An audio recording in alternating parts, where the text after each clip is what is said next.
नमस्कार। हमारी जन्म कुंडली में जो 12 भाव होते हैं, इनको अगर 4 भागों में बाँट दिया जाए, तो 3-3 भाव प्रत्येक सेक्शन में पड़ते हैं। इनमें हम अगर एक बार और सरलता से समझने की कोशिश करें तो पहला, दूसरा और तीसरा भाव पहले सेट में आएगा। चौथा, पाँचवाँ और छठा दूसरे सेट में आएगा। सातवाँ, आठवाँ, नौवाँ तीसरे सेट में आएगा और 10वाँ, 11वाँ और 12वाँ आखिरी चौथे सेट में आएगा। इनमें जो सबसे आखिरी वाला सेट है, वो अगर वहाँ पर आपका लग्नेश बैठा है,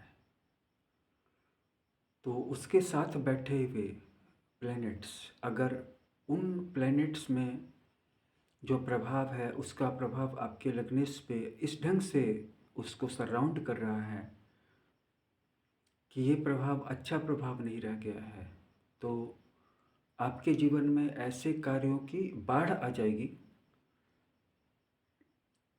जो कि इनकम्प्लीट हैं। हम सब की लाइफ अधूरे कार्यों से, अधूरी इच्छाओं से इन्फेस्टेड है। मतलब कोई कार्य आपने शुरू किया, थोड़ी दूर तक गया, बाद में वो पूरा नहीं हो पाया, आपको पीछे हटना पड़ गया, लेकिन आप उसमें कभी भी पीछे भी नहीं हट पाए उससे, क्योंकि उसमें आपकी बहुत सारी इन्वेस्टमेंट, एनर्जी वगैरह, टाइम वगैरह लग चुकी थी और आगे भी नहीं जा पाए। ऐसी स्किल्स जो अधूरी रह गई, जैसे कि किसी ने गिटार सीखना शुरू किया, किसी ने पियानो सीखना शुरू किया, किसी ने गाना सीखना शुरू किया, किसी ने जूडो कराटे सीखना शुरू किया और वो कुछ दूर तक जा कर के उसको पूरा सीखना, सभी लेवल्स को पार करना उसके लिए इम्पॉसिबल हो गया। तो इस तरह की इम्पॉसिबल स्किल्स, यानी कि half completed skills, half fulfilled efforts भी इसी सेट में आते हैं, जिनमें कि सर्वोपरि आपका 12वां है, इसके बाद 11वां भाव है, 10वां भाव है, यानी कि 10, 11 और 12 भाव है। अगर इनमें आपका लग्नेश बैठा है और इन 3 भावों में पर्टिकुलरली जो भी ग्रह उसके साथ आसपास पड़ोस में बैठे हैं, चाहे सेम भाव में बैठे हों या आगे पीछे के भावों में बैठे हों, उस पर बहुत अधिक प्रभाव डालते हैं। और अगर ये प्रभाव पाप प्रभाव ज़्यादा है, अशुभ प्रभाव ज़्यादा है, तो जातक की जो एक्सपेक्टेशंस होती है वो बिल्कुल अनरियलिस्टिक होती है। मतलब उसको पता ही नहीं चलता है कि मैं सामने वाले व्यक्ति को जो बातें समझा रहा हूँ, वो उस चीज़ को चाहता भी है या नहीं। वो हो सकता है उस चीज़ को चाहता ही ना हो, वो हो सकता है आपसे बिल्कुल ही इम्प्रेस्ड भी ना हो, आपसे पीछा छुड़ाना चाहता हो, बोल भी नहीं पा रहा हो। और डिजास्ट्रस फेल्योर्स, बहुत सारे लोगों के जो ऐसे कार्य, ऐसे सपने, ऐसे ड्रीम्स जो कि ऑनेस्टली देखा जाए तो रियलिटी पे बेस्ड नहीं है और अपनी क्षमताओं पे बेस्ड नहीं है, बल्कि इस उम्मीद पे आधारित हैं कि सामने वाला व्यक्ति या कुछ व्यक्ति इस बात को समझेंगे और वो मुझे इसके लिए रिसोर्सेस, फंड्स देंगे। इसके बाद मैं तो फ्री हो जाऊंगा, फाइनेंशियली बिल्कुल फ्री हो जाऊंगा, मेरी लाइफ अबंडेंट हो जाएगी, समृद्ध हो जाऊंगा, अमीर हो जाऊंगा। तो आज के इस संक्षिप्त से वीडियो में मैंने आपको ये बताया कि अगर आपका लग्नेश 12वें, 11वें और 10वें भाव में से किसी भी भाव में बैठा है, तो उसके साथ अगर वहाँ पे कोई भी प्लैनेट्स बैठे हैं, तो उनका लग्नेश पे जितना प्रभाव पड़ता है, उतना प्रभाव अन्य सेट्स में बैठे हुए ग्रहों का नहीं पड़ता है। लेकिन इस वीडियो में मैं आपको एक और जानकारी दे दूं कि जो बाकी के हमारे सेट्स हैं, जैसे कि पहले भाव का, दूसरे भाव का और तीसरे भाव का, ये सेट सबसे पहला सेट है। अगर मान लीजिए कि आपका लग्नेश इस भाव, इन 3 भावों में किसी एक भाव में पड़ा है और वहाँ पे पाप प्रभाव वाले ग्रह ज़्यादा हैं, तो आपके जो डिसीजंस होंगे वो बिल्कुल सुसाइडल, मतलब आत्मघाती डिसीजंस होंगे फाइनेंशियली। आप सोचेंगे कि मैं इतना पैसा लगा दूंगा, ये दुकान खोल दूंगा या बिजनेस कर दूंगा या पैसे, ज़मीन वगैरह बेच के या किसी से कर्ज ले करके बॉम्बे चला जाऊंगा या सऊदी अरब चला जाऊंगा या दुबई चला जाऊंगा या तो वहाँ पे मेरा भविष्य बहुत अच्छा हो जाएगा। और ऐसा क्यों है?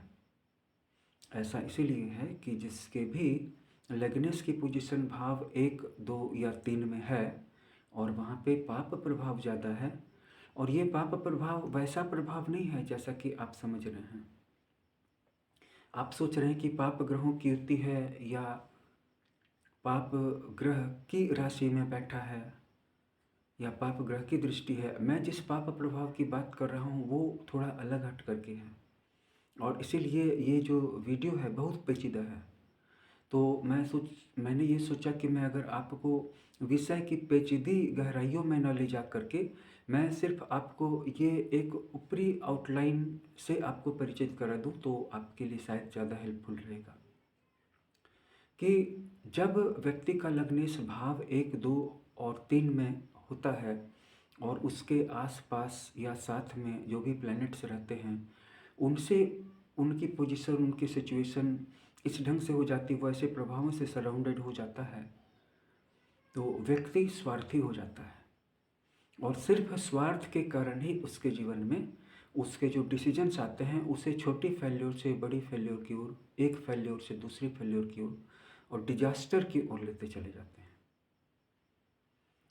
तो यहाँ पे सॉल्यूशन यही है कि व्यक्ति को जिसका लग्नेश भाव 1, 2 और 3 में है उसको तो पहले अपने बारे में सोचना ही नहीं चाहिए।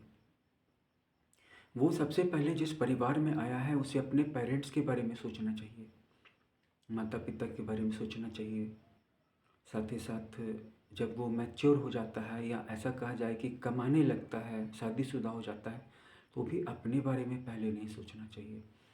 उसके जो डिपेंडेंट्स हैं, जैसे कि घर में कोई ऐसा भाई रह गया, कोई बहन रह गई या कोई माता या पिता कोई रह गया या दोनों रह गया, उनके बारे में ही सोचने से अपने दिन की शुरुआत करें। नहीं तो आपके जीवन में एक ऐसा समय आएगा जबकि आपके पास पछताने के लिए भी आंसू न होंगे। मैंने शुभ प्रभावों की व्याख्या नहीं की है, मैं पहले अशुभ प्रभावों की व्याख्या कर रहा हूँ। मैं चाहता हूँ कि मैं अपने सभी दर्शकों को सावधान कर दूँ, क्योंकि पाप प्रभाव आसानी से कुंडली में प्रबल हो जाते हैं। शुभ प्रभावों को मैटेरियलाइज होने में टाइम लगती है।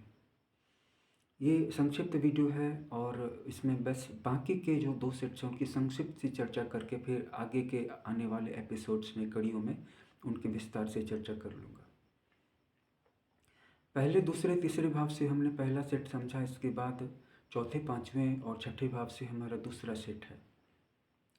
इस भाव में अगर आपका लग्नेश बैठा है और पाप प्रभावों में है, और पाप प्रभावों की पहचान होगी डिग्री से, कि अगर कोई भी पाप प्रभाव है तो कैसे समझा जाए। तो आपका लग्नेश आपके जीवन का सब कुछ है, और वहाँ पर कोई भी पाप प्रभाव वाला ग्रह, जैसे कि कोई अकारक ग्रह या राहु है, उसकी डिग्री देख लीजिए, अपने लग्नेश की डिग्री देख लीजिए। बस इस वीडियो में मैं इतना ही बताऊंगा कि डिग्री की समानता असमानता बढ़त या कमी से ही डिसाइडेड हो जाता है कि वहाँ पे लग्नेश विन विन की सिचुएशन में है या लूजर के रूप में है। अगर वो लूजर के रूप में है तो वहाँ पे क्या समस्याएं आती हैं, भाव 4, 5, 6 में वहाँ पे जो समस्या आती है कि व्यक्ति बुरी आदतों से ग्रस्त होता है। जैसे कि कोई व्यक्ति पॉर्न वीडियो देख रहा है। मेरे पास बहुत सारे ऐसे लोगों की समस्याएं आती हैं जिसमें कि गार्जियंस इनडायरेक्ट वे में कहते हैं कि उनके बच्चे अल्कोहल के शिकार हो गए हैं या सिगरेट पीने लगे हैं, या कभी कभी आप देखते होंगे कि व्यक्ति का जो चुनाव है वो चुनाव भी गलत हो रहा है, जिसके कारण कि उसको उसके बाहर अच्छा नहीं समझा जा रहा है। और इसे हम एक शब्द में अगर कहें तो हो सकता है कि जो चीज़ मेरे लिए सिन हो वो आपके लिए सिन ना हो, लेकिन ज्योतिष तो न्यूट्रल है। और अगर उस भाव में यानी कि चौथे, पाँचवें और छठे भाव में जो भी प्लैनेट्स बैठे हुए हैं उनका लग्नेश पे पड़ने वाला प्रभाव व्यक्ति को इन्फेस्टेशंस की ओर ले जा सकता है, सिंस की ओर ले जा सकता है, बुरी आदतों की ओर, बुरे एडिक्शंस की ओर, परवर्सन्स की ओर ले जा सकता है। वो सेक्सुअली परवर्ट हो सकता है, सेक्सुअली एडिक्ट हो सकता है, और इसका सीधा सा प्रभाव पड़ेगा उसके ब्रेन पे, उसकी सोचने की क्षमता पे। वो पढ़ने लिखने में ब्रिलियंट स्टूडेंट नहीं होगा और उसका कैरियर हमेशा पिछड़ता चला जाएगा। उसके साथी संगी उनकी प्रमोशन हो जाएगी, लेकिन वो लो सैलरी वाले जॉब पे लटका रहेगा, जीवन फंसा रहेगा। क्योंकि जो भी चीज़ें मैं आपको बोलूँगा, कम से कम मैं एक बात तो मैं स्पष्ट कर दूँ कि मैं अपने चैनल पे वही बोलूँगा जिसको मैं सच समझूँगा, और अगर आप इस सच से इत्तेफाक नहीं रखते हैं तो ये आपका चुनाव है। जो जिस चीज़ को मैं सच समझता हूँ, उस जो भी मेरे रिसर्च में बात सामने आती है कि व्यक्ति के जीवन में स्वार्थ की शुरुआत या त्याग की शुरुआत पहले, दूसरे और तीसरे भाव में से ही हो जाती है। और व्यक्ति के जीवन में जो दूसरा स्वार्थ है कि मैं किसी के यहाँ गया हुआ हूँ और वहाँ हस्बैंड और वाइफ हैं, और वो हस्बैंड मुझ पे शक नहीं कर रहा है, ज़रा भी शक नहीं कर रहा है, वो मुझ पे ट्रस्ट कर रहा है, ब्लाइंड ट्रस्ट कर रहा है, और उनकी जो पत्नी है वो आकर्षक हैं। तो मैं उनकी पत्नी को क्या समझूंगा? मैं उनको अपनी संपत्ति समझने लगूंगा? या मान लीजिए कि मैं आपके घर में गया, आपके घर में सोना पड़ा हुआ है, डॉलर्स पड़े हुए हैं, चांदी पड़ी हुई है, कोई महंगी चीज़ पड़ी हुई है, कोई महंगी घड़ी घड़ी पड़ी हुई है, और आप नहीं देख रहे हैं, तो क्या मैं उस चीज़ को अपनी चीज़ समझ लूँ? आपके घर की चीज़ों को, आपके घर की वस्तुओं को, या आपके घर, तो क्या ये सारी चीज़ें जो हैं, इन सारी चीज़ों को हम किन भावों से देखेंगे कि व्यक्ति यहाँ पे भी ईमानदार है, स्वार्थी है या त्यागी है? जो व्यक्ति स्वार्थी है वो किसी के भी घर में जाएगा तो वहाँ की स्त्रियों से एक रसीले अंदाज में, एक मजाकिया अंदाज में बात करने लगेगा और आगे बढ़ने की कोशिश करेगा, बढ़त लेने की कोशिश करेगा, और इसका सीधा प्रभाव उसके फाइनेंशियल सिचुएशन पे पड़ेगा। मैंने हजारों लोगों को देखा है लाखों की कमाई से गिर करके जीरो पर आते हुए, माइनस पर आते हुए, सिर्फ इसलिए कि दे वेयर सेक्सुअली परवर्टेड। अब बात कर लें अगले भावों के सेट की, जो 7, 8 और 9 है। तो यहाँ पे कोई एडिक्शन नहीं है, लेकिन यहाँ पे वेस्टेज ऑफ टाइम है, वेस्ट ऑफ टाइम। कि एक लड़के को ले लीजिए जिसके माँ बाप उसको पढ़ने के लिए कहते हैं और पढ़ाई पे वो फोकस नहीं कर पा रहा है, मोबाइल लेके गेम खेलता है, घंटों खेल रहा है, पढ़ाई में फेल कर रहा है, स्कूल कॉलेज में फेल कर रहा है, लेकिन गेम खेल रहा है। या फिर अगर घर में ज़्यादा डांट पड़ी या मोबाइल छीन लिया गया तो चला गया कुछ किन्हीं दोस्तों के साथ बैठ करके कहीं टाइम पास कर रहा है, गप कर रहा है, एंटरटेनमेंट कर रहा है, सिगरेट पी रहा है, बियर पी रहा है। तो ये जो वेस्टेज ऑफ टाइम है, उस वक्त तो चूँकि उसके पास टाइम का भंडार होता है। हर एक व्यक्ति जब कोई जवान होता है, बच्चा होता है या किशोर होता है, या लड़कियां किशोरी होती है, तो उनके पास टाइम का भंडार होता है, एम्पल अमाउंट ऑफ टाइम उनकी लाइफ में भी बचा होता है।